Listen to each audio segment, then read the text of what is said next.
성경 보겠습니다. 요한계시록 12장 17절에서 13장 10절까지 말씀입니다. 요한계시록 12장 17절에서 13장 10절까지 말씀 찾으셨습니까? 우리 다 같이 일어나셔서 한 절씩 교독하도록 하겠습니다. 요한계시록 12장 17절에서 13장 10절까지 말씀입니다. 교독하겠습니다.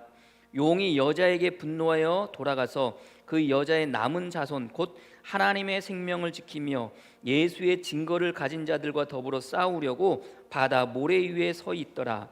내가 보니 바다에서 한 짐승이 나오는데 뿔이 10이요 머리가 7이라.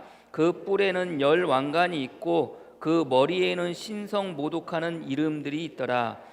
내가 본 짐승은 표범과 비슷하고 그 발은 곰의 발 같고 입은 사자의 입 같은데 용이 자기의 능력과 보좌와 크 권세로 그에게 주었더라.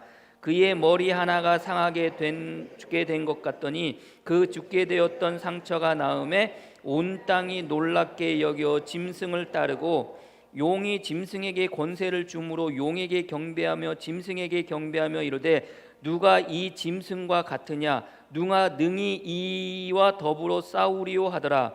또 짐승이 과장되고 심성 모독을 말하는 입을 받고 또 42달 동안 일할 권세를 받으니라. 짐승이 입을 벌려 하나님을 향하여 비방하되 그의 이름과 그의 장막 곧 하늘에 사는 자들을 비방하더라. 또 권세를 받아 성도들과 싸워 이기게 되고 각 족속과 백성과 방언과 나라를 다스리는 권세를 받으니 죽임을 당한 어린 양의 생명책에 창세 이후로 이름이 기록되지 못하고 이 땅에 사는 자들은 다 그 짐승에게 경배하니라. 누구든지 귀가 있거든 들을지어다. 사로잡힐 자는 사로잡혀 갈 것이요 칼로 죽을 자는 마땅히 칼에 죽을 것이니 성도들의 인내와 믿음이 여기 있느니라. 아멘. 자리에 앉으시고요. 사단의 공격이라는 제목으로 말씀 나누도록 하겠습니다. 우리가 지난주에 성도의 무기라는 제목으로 같이 말씀을 나눴는데요. 성도의 무기는 뭐가 무기겠습니까? 물론 그 하나님의 전신갑주를 우리가 입고 나가야 되겠지만 그럼에도 불구하고 성도의 무기가 있다면 그 하나님께서 우리에게 주신 그 증언이 여러분들 우리에게 또 무기가 될 것이고 또 그 증거가 무기가 될 것이고 이미 그 증거와 증언을 하는 우리 자체가 증인으로서 이미 무기가 되어진다라고 여러분들과 같이 지난주에 말씀을 나눴습니다. 그래서 성도는 성도 자체로서 이미 그 영적 전쟁에서 끊임없이 싸우는 가운데 놓여져 있고요. 싸우는 그 상황 속에 놓여져 있고 그 가운데 우리는 이겨 승리할 수밖에 없음을 여러분들이 믿고 나가서는 여러분이 되어지기를 소망합니다. 제가 12장 17절부터 읽었는데 자, 하늘에서 전쟁이 일어났고 그 하늘에서 전쟁은 결국 사단 그리고 막이라 불리는 용은 결국 어떻게 됩니까? 거기서 그 전쟁에서 져서 결국은 땅으로 물러나게 됩니다. 땅으로 쫓겨 내려오게 되거든요. 땅으로 쫓겨 내려와서 지금 어떡합니까? 하늘에서 전쟁은 졌는데 땅에 내려온 그 용이 어떡합니까? 계속해서 싸움을 하려고 합니다. 어떤 싸움을 하는 겁니까? 영적 싸움을 하는 겁니다. 성도와 더불어 영적 싸움을 하는 겁니다. 그래서 12장 17절 말씀에 용이 여자에게 분노하여 돌아가서 그 여자의 남은 자손 곧 하나님의 계명을 지키며 예수의 증거를 가진 자들과 더불어 싸우려고 바다 모래 위에 서 있더라. 누구와 싸운다는 거요? 누구와? 그 여인과 더불어 여인의 남은 자손 곧 하나님의 계명을 지키며 예수의 증거를 가진 자들. 누구와? 성도와. 누구와? 여러분들과. 누구와? 나와. 누구와? 저와. 그리고 너와. 우리 모두와. 우리 성도와 같이 싸우려고 지금 어디에 있다는 겁니까? 땅에 내려왔다는 겁니다. 근데 어디에 서 있다는 겁니까? 바다 모래 위에 서 있더라. 왜 바다 위에 서 있다는 겁니까? 성경에서는요, 바다는 무엇으로 표현하냐면은 그 타락한 세상을 표현하는 겁니다. 그래서 여러분들 그 요한계시록 마지막 갈 때 여러분들 새 하늘과 새 땅이 올 때 뭐가 물러나요? 여러분들 바다가 물러나고 없어진다 그러잖아요. 그러니까 주님이 이 땅 가운데 오실 때 여러분들 바다는 사라지는 겁니다. 뭐가 사라진다는 겁니까? 타락한 이 세상이 사라진다는 겁니다. 결국 뭡니까? 사단이 하늘에서 그 용으로서 여러분들 하늘에서 싸웠는데 결국 그 전쟁 가운데서 지게 되고 전쟁의 짐으로 말미암아 이 땅 가운데 이 세상 가운데 이 타락한 세상 가운데 떨어지게 되는 겁니다. 이곳에서 동일하게 뭐 하는 겁니까? 싸우는 겁니다. 누구랑 싸웁니까? 성도들과 싸우는 겁니다. 하나님의 교회와 싸우는 겁니다. 그 싸움 가운데 있는 겁니다. 그래서 영적 전쟁이라는 것은요, 끝나지 않습니다. 언제까지 계속해서 지속되어집니까? 예수님이 이 땅 가운데 재림에서 오실 그날까지 영적 전쟁은 계속해서 지속되어지고 있는 겁니다. 그래서 오늘도 이 시간, 이 순간도 우리는 영적 전쟁 가운데 지금 있다는 것을 여러분들이 아시기를 바랍니다. 그리고 이 순간 우리는 끊임없이 어떻게 해야 되는 겁니까? 치열하게 그 영적 전쟁 가운데 지금 임하고 있음을 여러분들이 아시기를 바랍니다. 그렇다면 그 바다가 모래 위에 서 있는 이 용은 어떻게 싸웁니까? 이게 뭡니까, 여러분들? 이게 어떻게 보면 그 마귀와 사단의 여러분들 공격 아닙니까? 저 누구를 공격합니까? 교회를 공격하고 저와 여러분들을 공격합니다. 그러면 이 사단은, 이 마귀는 어떻게 저와 여러분들을 공격하고 있는가? 어떻게 공격하는가? 오늘 본문의 말씀을 통해서 그것을 나누어 보고자 합니다. 첫 번째는 여러분들, 이 마귀는, 이 사단은 여러분들 무엇으로 공격합니까? 대리자를 통해서 공격합니다. 자기가 직접 나설 수도 있습니다. 그런데 오늘 본문의 말씀 보니까 자기가 직접 나서지 않아요. 그 하늘에서 떨어진 용이 바다에서 누구를 불러일으켜? 짐승을 불러 나오게 합니다. 그게 13장 1절 말씀입니다. 내가 보니 바다에서 한 짐승이 나오는데 뿔이 10이요 머리가 7이라. 그 뿔에는 10왕관이 있고 그 머리들에는 신성을 모독하는 이름들이 있더라. 근데 이 한 짐승은, 여기서 말하는 이 한 짐승은 4개의 짐승으로 되어진 그런 한 짐승인 겁니다. 그러니까 그 2절의 말씀에 보니까 이 한 짐승을 표현하는데 어떻게 표현하냐면은, 내가 본 짐승은 표범과 비슷하고 그 발은 곰의 발 같고 그 입은 사자의 입 같은데 용이 자기의 능력과 보좌와 큰 권세를 그에게 주었더라.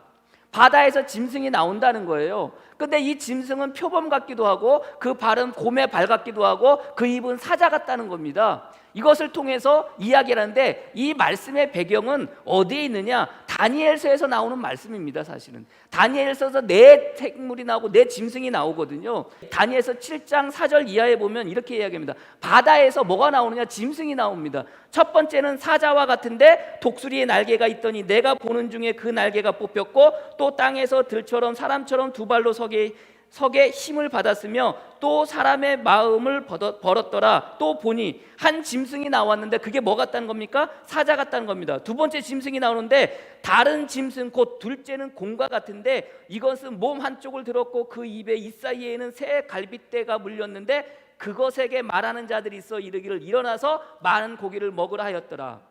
두 번째 짐승이 나오는데, 바다에서 두 번째 짐승이 나오는데 곰과 같다는 거예요. 세 번째 짐승이 나옵니다. 6절 말씀에, 다니엘서 7장 6절 말씀에, 그 후에 내가 또 본즉 다른 짐승 곧 표범과 같은 것이 있는데 그 등에는 새의 날개 넷이 있고 그 짐승에는 또 머리 넷이 있으며 권세를 받았더라. 표범과 같은 짐승이 나오는데 그 짐승은 머리가 몇 개라는 거예요? 머리가 몇 개라는 거예요? 머리가 4개라는 거예요. 그리고 7절 말씀에 내가 밤 한상 가운데 그 다음에 또 넷째 짐승은 무섭고 놀라우며 또 매우 강하며 또 쇠로 된 큰 이가 있어서 먹고 부러뜨리고 그 나머지를 발로 밟았으며 그 짐승은 전혀 모든 짐승과 다르고 또 10뿔이 있더라. 이렇게 말씀하고 있습니다. 그러니까 오늘 본문의 말씀에 바다 모래 위에 이 용이 섰는데 그 용이 선 그 바다에서 무엇이 나온다는 거예요? 짐승이 나오는데, 한 짐승이 나오는데 이 한 짐승은 오늘 성경은 3가지로 이렇게 이야기해요. 표범 같고 발은 곰 발바닥 같고 그 입은 사자 같다고 이렇게 이야기해요. 물론 다니엘서는 4짐승이 나오거든요. 물론 이제 4짐승이 쭉 보면 이제 나오게 됩니다. 아무튼 그러니까 어떻게 보면 그 오늘 본문의 말씀이 다니엘서를 배경으로 이야기하고 있어요. 근데 우리가 이야기할 때도, 오늘 성경 말씀을 들을 때도 도대체 이 짐승이 어떤 짐승인지 몰라요. 알겠습니까, 여러분들? 표범 같고 발은 곰의 발 같고 그 입은 사자의 입 같아. 근데 용이 그에게 능력과 보좌와 큰 권세를 주었다는 거예요. 도대체 이 말하는 이 짐승이 무엇인지 몰라요. 다니엘도요, 다니엘서에서 보면은 다니엘도 그 짐승을 환상으로 봐요. 내 짐승을 환상으로 보는데 도대체 이게 뭔지 몰라요. 그래서 번민하고 있을 때 하나님께서 그에게 그 짐승이 무엇인지에 대해서 말씀을 하십니다. 그게 다니엘서 7장 15절 이하의 말씀입니다. 나 다니엘이 중심에 근심하며 내 머릿속에 환상이 나를 번민하게 한지라. 내가 그 곁에 모셔선 자들 중 하나에게 나아가 이 모든 일의 진상을 물음에 그가 내게 말하여 그 일의 해석을 알려주며 이르되라고 이렇게 성경은 이야기하고 있습니다. 그러면서 뭐라는 거예요? 그 짐승에 대해서 이야기를 합니다. 근데 중요한 것은 그 짐승에 대해서 이야기를 하는데 이게 도대체 그 짐승이 무엇이냐? 첫 번째 짐승이 무엇이고, 두 번째 짐승이 무엇이고, 세 번째 짐승이 무엇이고, 네 번째 짐승이 무엇인지에 대해서 이야기할 때 그냥 여러분들이 무엇보다도 그 짐승이 뜻하는 것이 무엇인지를 우리가 알아야 돼요. 첫 번째 짐승은 뭐 바벨론을 이야기하고, 두 번째 짐승은 메대와 바사를 이야기하고, 세 번째 짐승은 헬라 제국을 이야기하고, 네 번째 짐승은 뭐 노마 제국을 이야기한다, 이렇게 이야기하기도 합니다. 그러나 무엇보다도 중요한 것은 그 용이 땅에 떨어져서 바다 위에서 한 짐승이 올라오는데 그 짐승에게 자기가 가지고 있는 모든 권세를 준다는 거예요. 근데 그 짐승이 뭐냐? 이 땅, 이 세상, 이 타락한 이 세상 가운데 힘을 가진 그 무엇이라는 거예요. 그 존재라는 거예요. 그 존재라는 것은 뭡니까? 사람이 될 수도 있고, 나라가 될 수 있고, 권세가 될 수 있고, 권력이 될 수 있고, 여러분들 명예가 될 수 있고, 그렇다는 것을 여러분들이 아시기를 바랍니다. 더불어 그 용은 결국 누구에게? 어떤 대리자에게, 한 짐승에게 그 짐승을 부르고 세워서 그 짐승을 자기가 싸워야 되는데, 성도들과 싸워야 되는데 그 대리자를 세워서 성도들과 싸우도록 그에게 권세를 주고 있음을 여러분들이 아시기를 바랍니다. 그렇다면 사단은 무엇으로 말미암아 우리를 공격합니까? 그 대리자를 통해서 저와 여러분들을 공격합니다. 그 대리자를 통해서. 우리가 지금 살아가는 이 현재 속에서, 이 현실 속에서 우리를 공격하는 대리자가 무엇입니까? 사단의 대리자가 무엇입니까, 여러분들? 여러분들 공격하는 사단의 대리자가 무엇입니까? 성경을 보면요, 우리가 그 요한계시록을 공부하면서 특별히 영적 전쟁에 대해서 이야기할 때 그 용이 뭐 한다고 그랬어요? 여인이 아들을 못 낳게 방해하고, 여인이 행여라도 아들을 낳으면 그 아들을 어떻게 한다고 그래요? 삼키려고 한다고 그랬잖아요. 이것이 영적 전쟁의 시작이라고 그랬잖아요. 왜 이 여인이 낳은 아들을 삼키려고 해요? 하나님의 구원의 계획을 뭐하게 하려고? 무산시키게 하려고. 그래서 여인이 아들을 낳으면 안 된다고 그랬잖아요. 아들을 낳아도 어떻게 해야 돼요? 아들이 죽어야 되는 거거든요. 그래서 여러분들 삼키려고 하는 거예요. 근데 성경에 보면은 이런 영적 전쟁이 하나님께서 하와에게, 그리고 뱀에게, 뱀의 머리를 깨트릴 자가 누구라는 거예요? 하와가 낳은, 여자가 낳은 아들에 의해서 여러분들 뱀의 머리가 깨트려진다는 거 아닙니까? 그 말씀을 하시고 난 이후에 구약의 성경에 쭉 보면은, 신약의 성경에 쭉 보면은 끊임없이 사단은 뭐 하려고 한다는 거예요? 예수 그리스도가 이 땅 가운데 태어나는 것을 막고 방해하고, 태어났다 할지라도 그 예수 그리스도를 죽이려고 한다고 그랬잖아요. 그게 영적 전쟁이라고 그러지 않습니까? 그 영적 전쟁 가운데 누구를 이용한다는 거예요? 대리자를 세워서 그 대리자로 하여금 그러니까 하나님께서 하시는 그 구원의 계획을 뭐하게 하시려고 한다는 거예요? 막고 그 구원의 계획을 취소하게 한다고 그랬잖아요. 그게 여러분들 처음 영적 전쟁 이야기하면서 여러분들에게 드린 말씀이잖아요. 여러분들 동일합니다. 그래서 여러분들 그 영적 전쟁 가운데 사단이 하는 일, 사단이 특별히 자기의 머리를 깨트리는 그런 일들을 하게 하는 그 예수 그리스도가 이 땅 가운데 오시는 것을 막게 하는 일들이 중간중간에 나와요. 그 가운데가 하나가 뭐냐면은 다윗에 대한 이야기입니다. 다윗이 여러분들 예수 그리스도를 통해서, 예수 그리스도가 이 땅 가운데 태어나가는 것은 누구를 통해서 나와요? 다윗의 자손으로서 이 땅 가운데 태어나는 거예요. 그럼 여러분들 사단은 어떻게 해야 됩니까? 예수 그리스도가 이 땅 가운데 태어나지 못하게 하려면 누구를 없애버리면 돼요? 다윗을 없애면 돼요. 여러분 터미네이터라는 영화를 보셨습니까? 몇백 년 뒤에 여러분들 미래에서 전쟁이 일어나요. 근데 미래에서 전쟁이 일어나는데 기계와 인간이 싸웁니다. 근데 인간의 지도자가 기계와 싸우게 되는데 그 기계가 여러분들 지게 되거든요. 그래서 이 기계가 지게 되는 것을 막기 위해서 어떻게 하느냐? 그 기계가, 그 사이보그를 과거의 세계로 보내요. 왜 보내요? 인간의 지도자를 죽이기 위해서 보내는데, 처음에는 누구를 죽이려면은 인간의 지도자를 낳은 그 엄마를 죽이기 위해서 사이보그를 보내요. 그게 누구냐? 아놀드 슈왈츠제네거예요. 그게 터미네이터예요. 그다음에 또 그런데 그 인간의 지도자를 낳은 엄마를 죽이지 못해요. 그리고 난 다음에 보내는 것이 뭐냐? 또다시 사이보그를 보내거든요. 또다시 사이보그로 보는데 이번에는 누구를 죽이느냐? 그 인간의 지도자였던 코넬이라는 누군지, 아무튼 그 주인공을 죽이려고 다시 보내요.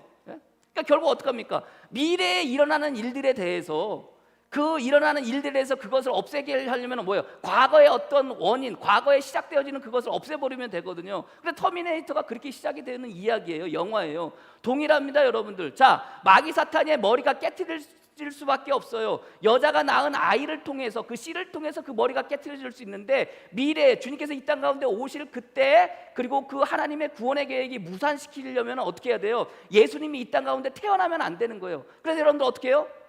다윗의 자손은 이 땅 가운데 오신다고 그랬으니까 누구를 없애버리면 되는 거예요? 다윗을 없애버리면 되는 거예요. 다윗이 없애는 이야기가 어떻게 시작이 되어지는지 아십니까? 이스라엘 첫 번째 왕이 사울 왕이었어요. 사울 왕이 왕위에 오르고 난 다음에 여러분들 그가 범민 가운데 있어요. 특별히 하나님의 영이 그를 떠나면서 악한 영이 사울에게서 들어가요. 악한 영이 사울에게 들어가요. 그 모습을 여러분들 주변에 있는 신하들이 봅니다. 그래서 어떻게 사울에게 그 이야기를 하냐면은 수금을 탈 줄 아는 사람을 부르라는 거예요. 그래서 수금을 들으면은 그 마음속에 악한 영이 떠나갈 거라고 생각을 해요. 그래서 수금을 타는 사람을 부르는데 그 수금을 타는 사람이 누구예요? 그게 다윗이었던 거예요. 다윗이 그래서 수금을 타는 자로 사울에게 불려가요. 그래서 사울이 번민하고 악한 영이 그 마음 가운데 가득했을 때 다윗이 뭐 하는 거예요?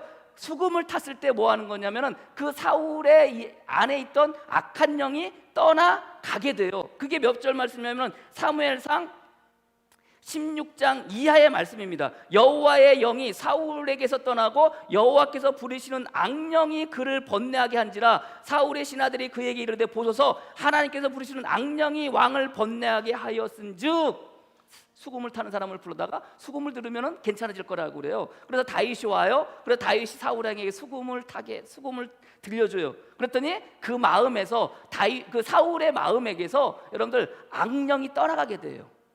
악령이 떠나가게 돼요. 여러분들 그 이 내용의 이야기를 여러분들이 귀 기울여 들으셔야 돼요. 귀 기울여서 들어야 돼요. 주님이 이 땅 가운데 오신 것은 결국 누구를 떠나가게 하는 겁니까? 누구를 여러분들 멸망시키는 겁니까? 그 사단을 멸망시키는 거 아니에요. 그 사단의 머리를 멸망시키는 거 아니에요. 그래서 오늘 본문의 말씀에 그 짐승의 머리가 깨어진다라고 이렇게 오늘 성경은 이야기하고 있어요. 그 짐승의 머리가 상하게 되어진다고 이렇게 이야기하고 있거든요. 아무튼 그렇습니다. 그러니까 여러분들 그것을 염두에 두고 성경을 보면은 여러분들 결국은 그 다윗을 통해서 사울 마음에 있던 악령이 떠나게 돼요. 근데 시간이 지나고 난 다음에 또 그 마음에 뭐가 들어가요? 악령이 들어가요. 언제 악령이 들어가는지 아십니까, 여러분들? 다윗이 골리앗과 싸워서 골리앗을 쳐부수고 골리앗의 목을 자르고 여러분들 정말 기세등등하게 여러분들 승승 뭐 그 싸움에서 이겨가지고 어떡합니까? 그 궁으로 들어오지 않습니까, 여러분들? 그때 여러분들 사람들이 뭐라고 그래요? 다윗을 바라보면서 사울은 천천히요, 다윗은 만만이다 그래요. 그 말을 들은 사울의 마음이 어려워져요. 그러면서 여러분들 다윗을 지켜보기 시작합니다. 그러면서 그 마음 가운데 뭐가 들어가요? 시기하고 질투하는 마음이 들어가면서 그 마음 가운데 악한 영이 들어가요.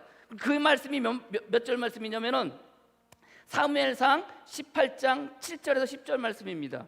싸우고 들어왔어요. 그날 후로 사울이 다윗을 주목하였더라. 그 이튿날 하나님께서 부르시는 악령이 사울에게 힘있게 내림에 더 힘있게 내리는 거예요. 시기하고 질투하는 마음이 들어가니 자기는 천천히고 다윗은 만만이라고 하니 그 마음 가운데 양령이 내리는데 그냥 내려지는 게 아니에요. 더 힘있게 내려지는 거예요.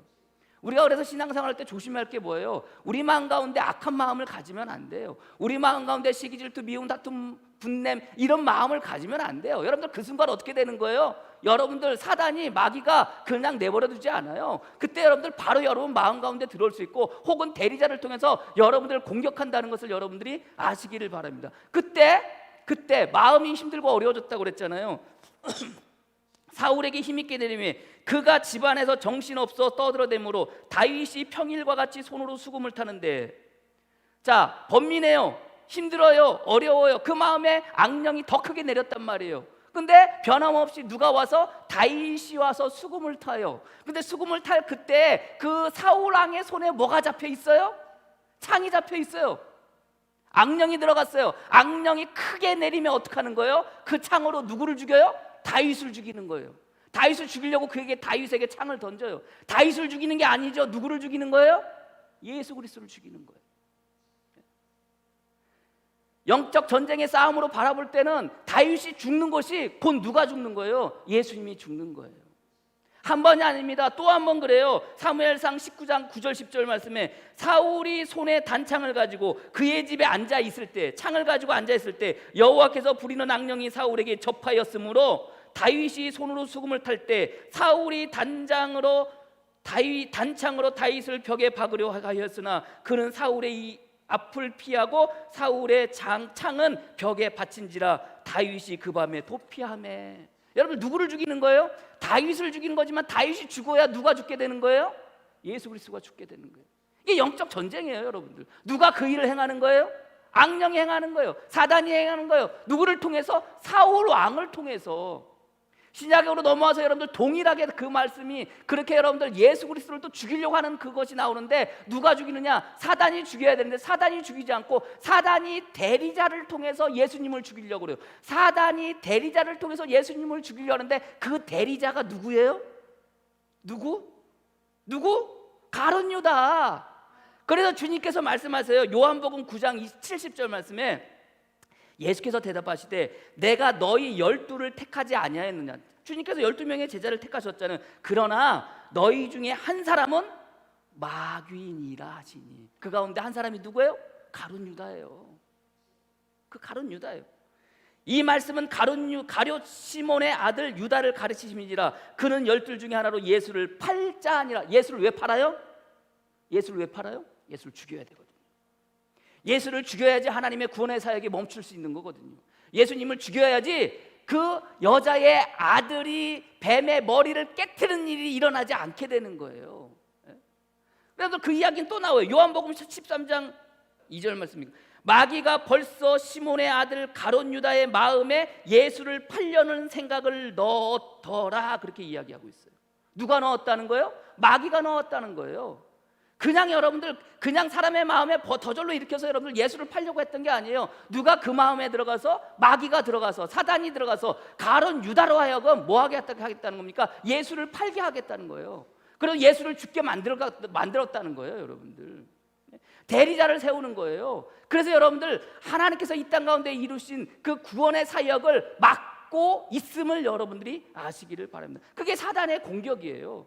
저도 여러분도 그렇고 제가 영적 전쟁을 이야기할 때 우리 안에 예수가 있고 예수 안에 우리가 있기에 우리 안에 있는 예수 그리스도를 말미암아 내가 거룩한 성전이 되어진 것이고 그것으로 말미암아 우리가 이 땅 가운데 성도로 살아갈 때는 무엇을 맺어야 되고요? 예수 그리스도의 그 열매를 맺어야 된다고 그랬잖아요. 근데 사단은 뭐 한다고요? 그 예수 그리스도의 열매를 못 맺게 방해한다고 그랬잖아요. 여인이 아들을 낳는 것을 방해하듯 여인이 아들 낳으면 그것을 삼키려고 하듯 저와 여러분들이 신앙생활하면서 믿음으로 신앙으로 나갈 때 예수 그리스도의 열매를 맺는 것을 끊임없이 방해하는 것이 뭐라고 그랬어요? 사단이라고 그랬잖아요. 마귀라고 그랬잖아요.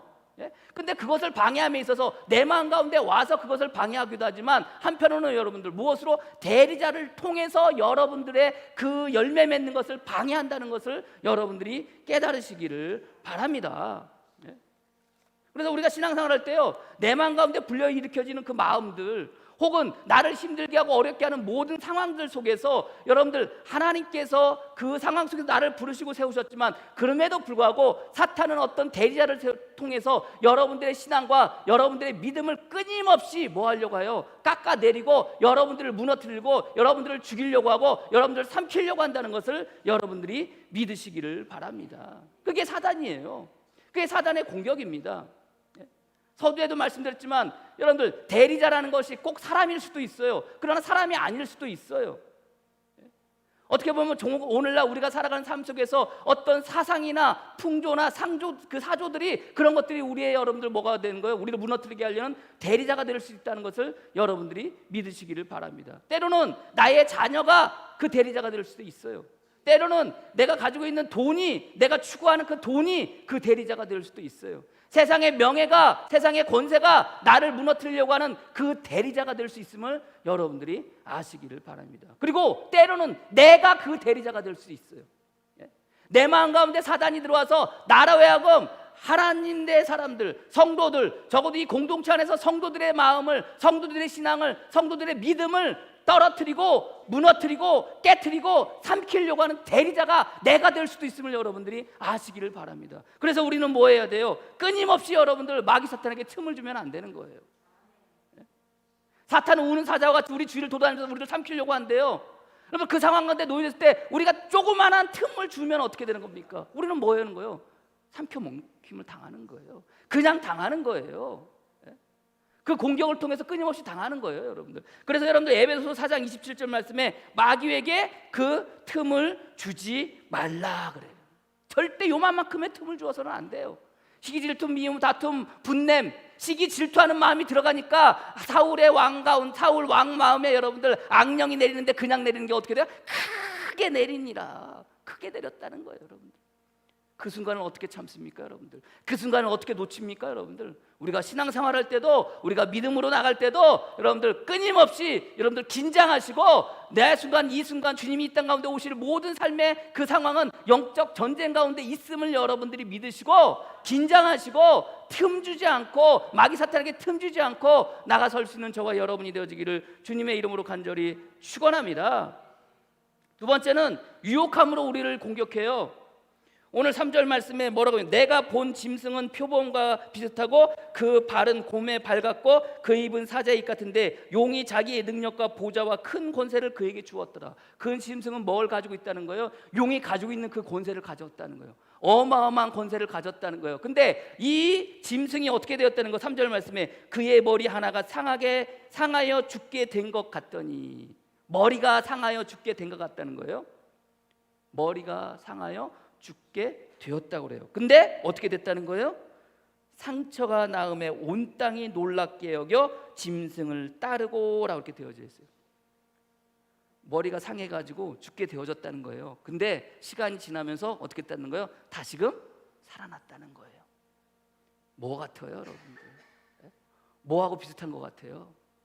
주님이 돌아가시고 난 다음에 부활하셨잖아요. 그거랑 좀 비슷하지 않아요? 요한은요, 역설적이게 이것을 지금 이야기하고 있는 거예요. 주님의 이야기를 하는데 역설적으로 마귀 사탄도 그렇게 역사할 수 있다는 것을 이야기하는 거예요.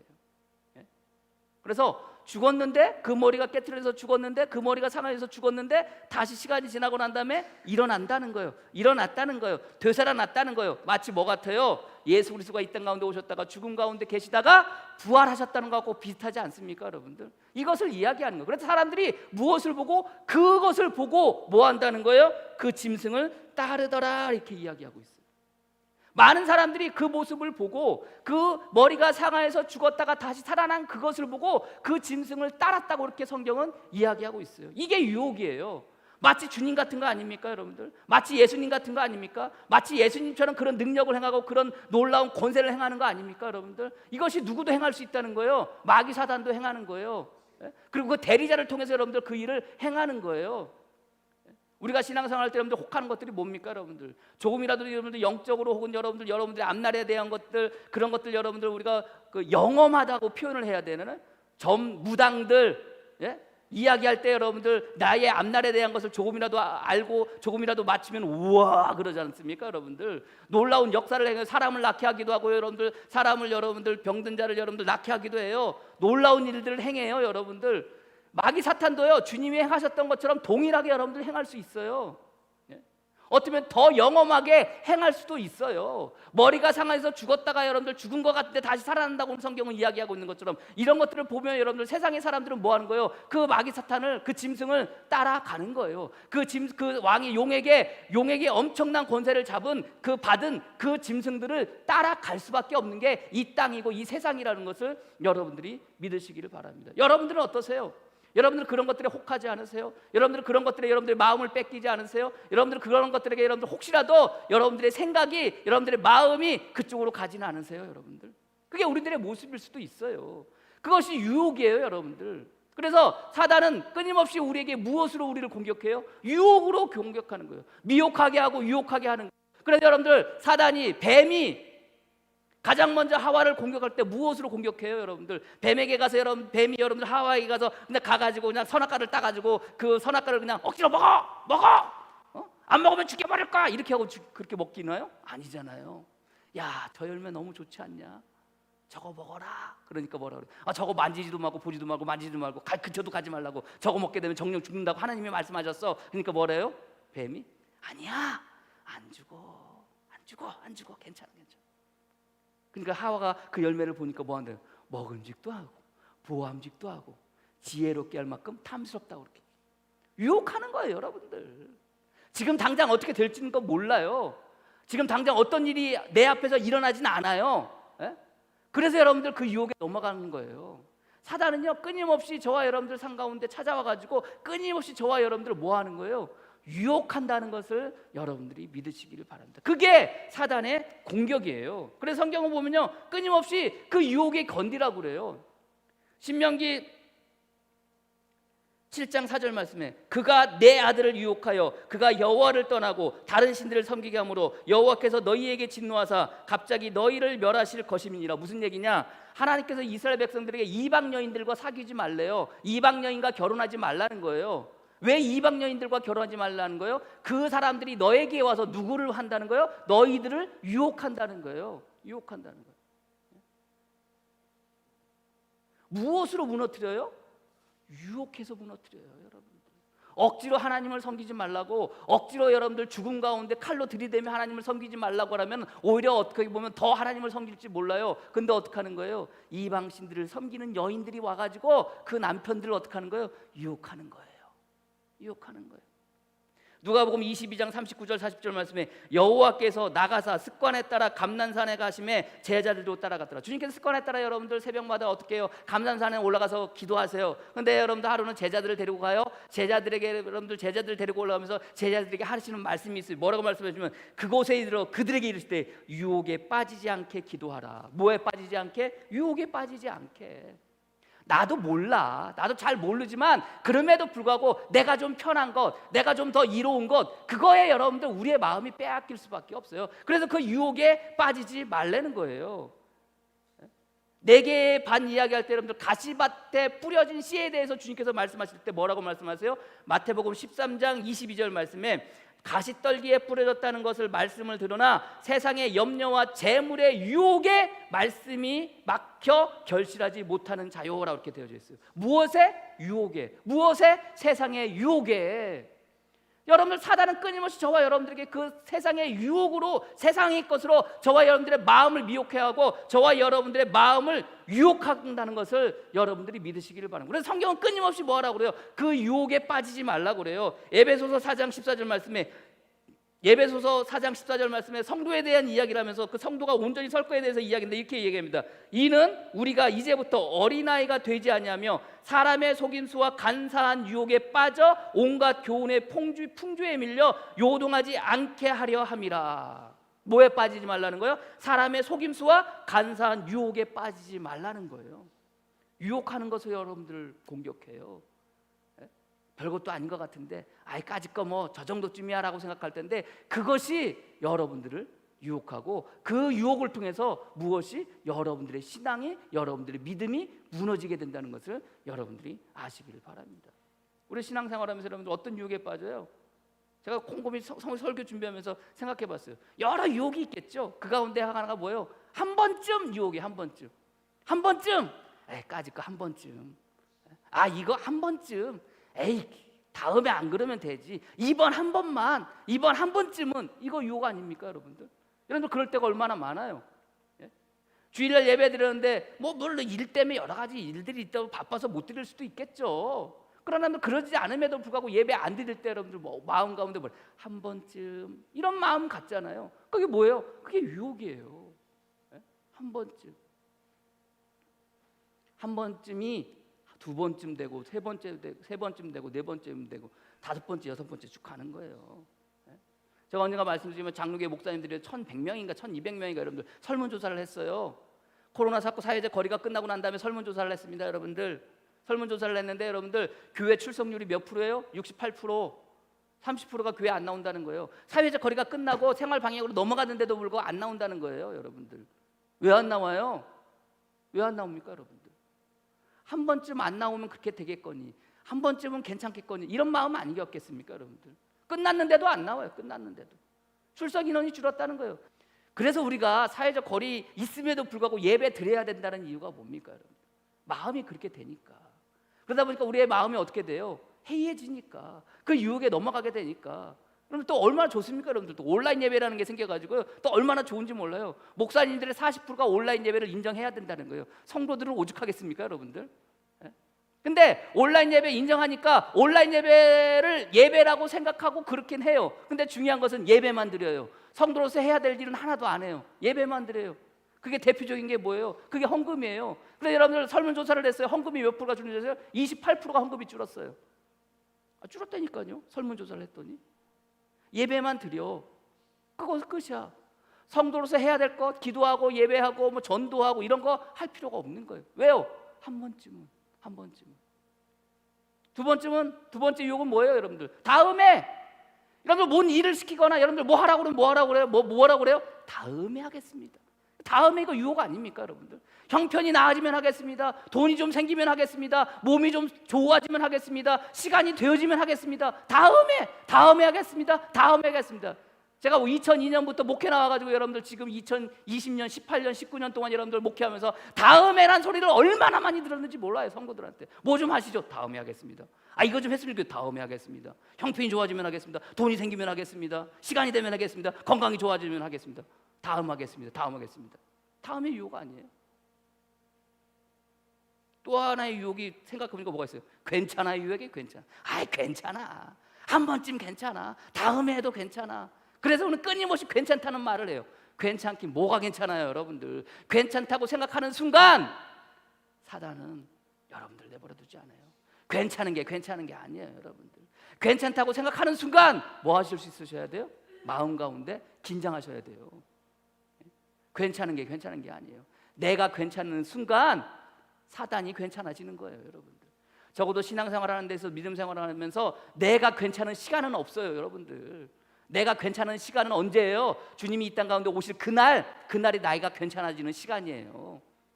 물론 살아가는 삶 속에서 끊임없이 주님께서 주시는 평안 가운데 우리가 살아가지만 우리의 삶의 여건은 여러분들 그렇게 될 수밖에 없어요. 오늘 본문 같이 말씀을 나누겠지만, 그래서 신앙생활할 때 뭐예요? 사단은 무엇으로? 유혹으로, 미혹으로 저와 여러분들 끊임없이 공격한다는 것을 여러분들이 믿고 그 유혹을 이겨낼 수 있는 저와 여러분이 되어지기를 주님의 이름으로 간절히 축복합니다. 세 번째, 사단은 어떻게 공격합니까? 우리를 잔혹하게 공격해요. 오늘 본문의 말씀 보십시오. 4절 이하에 5절 또 짐승이 과장되고 신성 모독을 말하는 입을 받고 또 42달 동안 일할 권세를 받으니라. 42달이 몇 날이라고 그랬어요, 여러분들? 3년 반, 1260일, 한때, 두때, 반때. 그래서 여러분들 이 기간이 뭐라고 그랬어요? 주님이 다시 오실 초림부터 재림까지 그 사이의 기간이라고 그랬잖아요. 그 기간 동안 주님이 다시 오실 그 기간 동안 여러분들 권세 잡은 그 짐승이 뭐 한다는 거예요? 우리를 괴롭힌다는 거예요. 근데 어떻게 우리의 삶이 괜찮아요? 솔직히. 성전 안에 있던 여러분들 그 증인들이 여러분들 결국은 성전 밖 이방인의 때 내전져져서 여러분들 몇 년 동안 3년 반 동안 몇 개월 동안 42개월 동안 며칠 동안 1260일 동안 한때 반때 한때 두때 반때 동안 여러분들 어떻게 해요? 죽으라고 주님의 증인으로 살다가 어떻게 돼요? 죽잖아요. 얼마나 처절합니까? 좀 괜찮아져야 되는데, 좀 나아져야 되는데 전혀 괜찮아지지 않고 전혀 나아지지 않았던 그들의 삶이었어요. 우리의 삶도 별반 다르지 않을 수도 있어요. 사단은 그렇게 공격해요. 좀 좋은 것으로 좀 더 나은 것으로 우리를 유혹하고 우리가 그 유혹에 넘어가는 순간 여러분도 어떻게 돼요? 잔혹하게 죽게 되는 거예요. 처절하게 죽게 되는 거예요. 그게 사단의 공격이에요. 그 사단이 짐승을 통해서 공격을 하는데 언제 동안? 오늘 본문의 말씀처럼 5절 후절에 42달 동안 일할 권세를 받으니라. 근데 그들이 여러분들 어떻게 합니까? 여러분들 짐승이 과장되고 신성 모독을 말하는 입을 받고라고 이렇게 되어져 있어요. 세상 보십시오. 얼마나 교회를 비난하고 성도를 비난하고 하나님을 비난. 예전에는 비난을 해도요, 여러분들 그저 그냥 성도 믿는 우리 신자들만 욕했어요. 근데 어느 순간부터요, 누구를 욕하는지 아세요? 예수님을 욕해요. 어느 순간부터 하나님을 욕해요. 별반 다르지 않아요. 똑같아요, 여러분들. 타락한 그 세상이 결국은 오늘 본문의 말씀처럼 마귀 사탄의 권세를 받은 이들이 뭐 하는 겁니까, 여러분들? 신성 모독, 하나님을 욕하고 예수님을 욕하고 우리를 욕하는 거예요. 그게 세상 가형이에요. 그 세상 가운데 우리가 언제까지? 주님이 재림에 오실 그날까지 뭐 하는 거예요? 우리는 살아가야 되는 거예요. 근데 그 살아가는 삶의 모습이 결국 어떻게 되는 거예요? 죽게 되는 거예요. 얼마나 안타깝습니까, 여러분들? 7절 말씀에 또 권세를 받아 성도들과 싸워 이기게 되고, 아니 마귀 사탄하고 싸우면 누가 이겨요? 누가 이겨야 돼요? 성도가 이겨야 돼요? 마귀가 이겨야 돼요? 성도가 이겨야 돼요? 마귀가 이겨야 돼요? 성도가 이겨야 되잖아요. 근데 어떻게 됐다는 거예요 지금? 그 권세를 받아 성도들과 싸워 이기게 되고라고 되어 있어요. 이기게. 누가 이겼다는 거예요? 짐승이 사단의 권세를 받은 그 짐승이 이기게 됐다는 거예요. 여러분들 허무하지 않습니까? 괜찮아져야 되는데, 좋아져야 되는데, 나아져야 되는데, 그 결과는요, 그 짐승이 사단의 권세를 받은, 용의 권세를 받은 그 짐승이 뭐하게 되는 거예요? 이기게 되는 거예요. 그리고 죽임을 당하는 거예요. 누가? 저와 여러분들이. 그게 세상의 삶의, 세상에서의 성도의 삶이에요. 그래서 필요한 게 뭐냐? 그래서 오늘 성경은 그것을 이야기하면서 뭐라고 그래요? 10절 말씀에 사로잡힌 자는 사로잡혀 갈 것이요 칼에 죽는 자는 마땅히 칼에 죽을 것이니 성도들의 인내와 믿음이 여기 있느니라. 결국은 죽게 된다는 거예요. 결국은 사로잡혀 가게 될 것이고 결국은 그 칼에 죽임을 당하게 될 거라는 거예요. 그럴 때 그곳에 뭐가 있다는 거예요?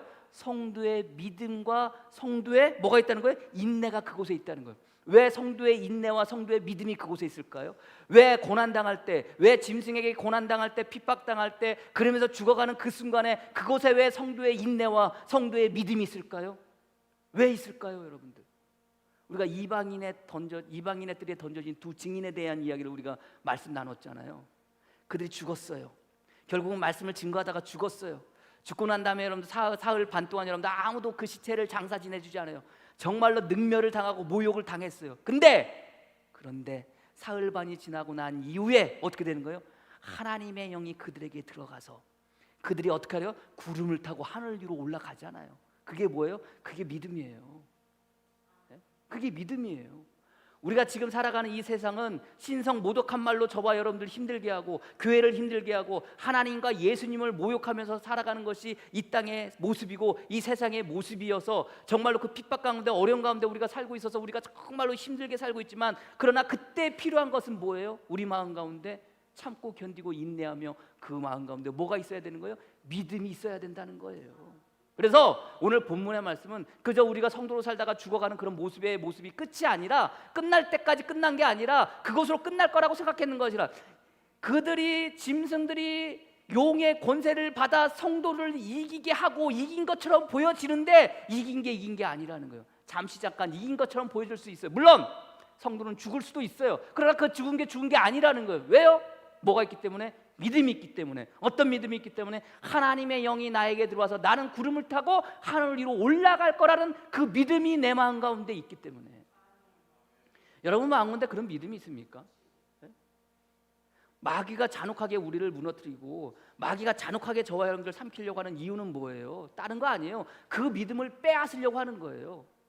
때로는 유혹으로, 때로는 대리자를 통해서 끊임없이 우리 마음 가운데 가지고 있는 그 믿음, 어떤 믿음? 주님이 이 땅 가운데 다시 오실 그날, 그 재림의 날에 대한 그 믿음, 죽음으로 끝날 것 같은 우리의 인생이 결국은 생명 가운데 놓여지게 되고 하늘에 올라가 하나님과 더불어 같이 있게 될 거라는 그 새하늘과 새 땅이 열리게 될 것이고 나는 그 혼인잔치에 들어갈 거라는 그 믿음을 끊임없이 사단은 뭐하게 하려고 한다는 거예요? 무너뜨리게 하려고 한다는 거예요. 그래서 우리의 믿음과 우리의 인내는 언제 더 필요하다는 거예요? 오늘 10절 말씀처럼 사로잡힐 자는 사로잡혀 갈 것이요 칼에 죽을 자는 마땅히 칼에 죽을 것이니, 그 순간에 뭐가 필요한 거예요? 성도의 인내와 성도의 믿음이 그 순간에 거기에 있다는 거예요. 우리가 지금 살아가는 삶의 모습이 아무리 힘들고 어려운 것처럼 보여진다 할지라도, 그러나 끊임없이 사단은 저와 여러분들을 삼키려고 하고 무너뜨리려고 하고 여러분들 죽이려고 하고 그랬을 그 순간에라도 여러분 마음 가운데 뭐가 있으시면 되는 거예요? 믿음이 있으셔야 되는 거예요. 주님이 이 땅 가운데 오실 그날 나는 주님과 더불어 같이 그 혼인잔치에 참여할 수 있을 거라는 그 믿음을 가지고 우리가 이 땅 가운데 살아가는 거예요. 그래서 여러분들 다니엘서의 말씀이 여러분들 기본이 되어지고 여러분들 그것이 배경이 되어진다고 그랬잖아요. 그래서 다니엘서 그 하나님께서 다니엘에게 주셨던 그 환상, 그리고 바다에서 나온 그 네 짐승에 대한 환상을 주시면서 그 다니엘서 7장 후절에 여러분들 끝부분에 이렇게 말씀하세요.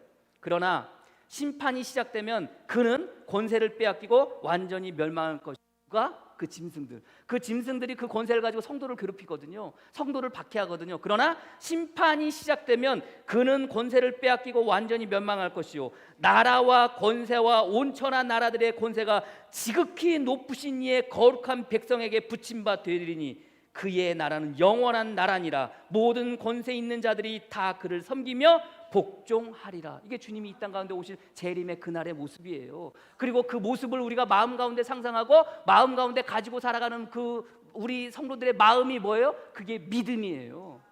그 믿음 가지고 우리가 살아가는 거예요. 조금 힘들고 어렵지만. 뉴스를 보니까요, 해외여행 언제쯤 갈 수 있을 거라고 생각하세요, 여러분들? 뭐 내년이나 후년? 아니에요. 전문가들이 했는데 해외여행을 2024년이나 돼야 우리가 해외여행 갈 수 있다는 거예요. 오늘 아침에 여러분들 운행하면서 차 타고 들어오는데 전문가들이 여러분들 우리나라 경제가 지금 힘들고 어려워지잖아요. 세계 경제가 힘들고 어려워지잖아요. 이 경제가 회복되어지는 때가 언제인 줄 아세요, 여러분들? 짧으면 2년, 길게 5년. 지금 2020년이니까 2025년쯤 돼야 우리나라 경제가 조금 그전처럼 회복될까 말까 한다는 거예요. 우리가 이런 가운데 지금 살아가요. 이런 가운데 살아갈 때 여러분들 우리가 무엇을 가지고 살아가겠어요? 이럴 때 뭐가 필요해요? 인내가 필요하고. 이럴 때 뭐가 필요해요? 믿음이 필요한 거예요. 주님이 이 땅 가운데 다시 오실 그날 그 마음, 그로 인해서 우리에게 주어질 그 은혜, 그거 바라보면서 그 믿음 가지고 살아가는 것이 저와 여러분들의 모습이고 성도의 모습이라는 것을 여러분들이 믿고 이 한 주간 그렇게 살아갈 수 있는 저와 여러분이 되어지기를 주님의 이름으로 간절히 축원합니다. 기도하겠습니다. 창세전에 그리스도 안에서 우리를 택하여서 우리로 사랑 안에서 주님 앞에서 거룩하고 흠이 없게 하시려고 그 기쁘신 뜻대로 우리를 예정하셔서 그리스도의 아들이 되게 하신 주님이시여,